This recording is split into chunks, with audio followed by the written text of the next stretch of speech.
दर्शकबिन 35 वर्षीय सुनिता देवी कठरियाले आफ्नै 50 वर्षीय श्रीमान लखनलाल कठरियाको चाहिँ हत्या गरिसके पछाडि यतिखेर कैलाली जिल्लाको जोशीपुर गाउँपालिका वडा नम्बर 3 लक्कड निकै नै धेरै पीडामा भएको अवस्था छ। परिवार पीडामा छ, गाउँ पुरै अब एक हिसाबमा त्रसित भएको अवस्था छ।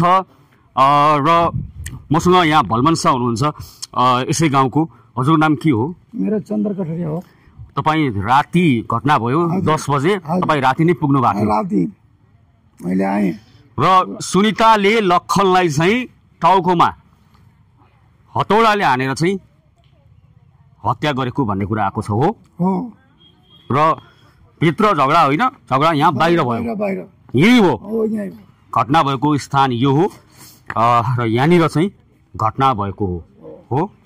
र यतिखेर चाहिँ सुनिता चाहिँ प्रहरीले चाहिँ पक्राउ गरेको छ उहाँलाई। के भन्नुहुन्छ? एकदमै दुःखद घटना भयो भलमनशाहजी। घटनामा अब खास आफ्नो बुढाबुढीको के विषय छ त्यसमा त हाम्रो थाहा छैन। अब अर्कोको चाहिँ र बुढोको कस्तो कस्तो के कुरा यिनको पढेछ त्यो त थाहा छैन। हेर्नुहोस्, चाहिँ यो आएर हामी यो दुःखद घटनामा आएर मैले चाहिँ हेर्दाखेरिमा चाहिँ मेरो शङ्का अब के थियो, कसरी हान्यो, के विचार थियो यसको, आफ्नो बुढोलाई कति हिम्मत बढ्यो त्यो हान्दाखेरिमा चाहिँ यो चाहिँ सुधार हुनु पर्यो।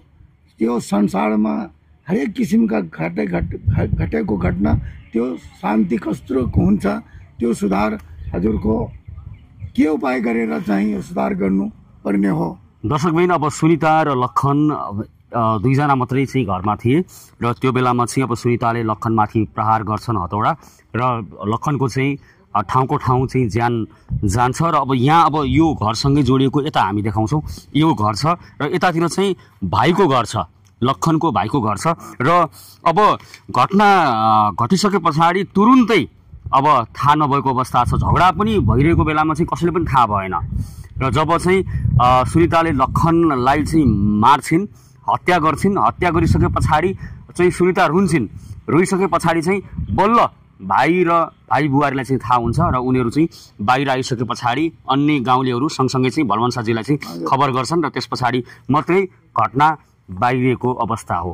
त्यही हो र एकदमै दुःखद भयो।